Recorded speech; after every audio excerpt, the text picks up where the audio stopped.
మీరు చూస్తున్నారు V999 news. విశాఖలో వైఎస్ఆర్సీపీలో భారీ చేరికలపై కూటమి ప్రభుత్వం కుట్రలు.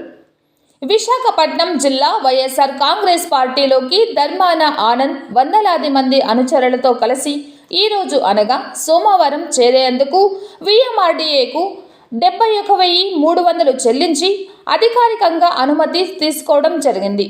ఈ కార్యక్రమానికి వందలాది మంది ప్రజలు, పార్టీ నాయకులు వుడా చిల్డ్రన్ థియేటర్ వద్దకు చేరుకొనగా వైఎస్ఆర్సీపీలో జరుగుతున్న భారీ చేరికలను చూసి ఓర్వలేకపోయిన కూటమి నేతలు అనుమతి లేదంటూ వుడా చిల్డ్రన్ థియేటర్ సిబ్బందితో గేటుకు తాళం వేయించారు.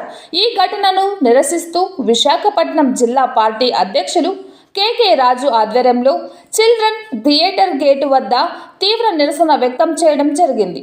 అనంతరం అదే గేటు వద్ద ధర్మాన ఆనంద్తో పాటు మరెందరో నాయకులు, కార్యకర్తలకు పార్టీ కండువా కప్పి వైఎస్ఆర్సీపీలోకి అధికారికంగా ఆహ్వానించారు.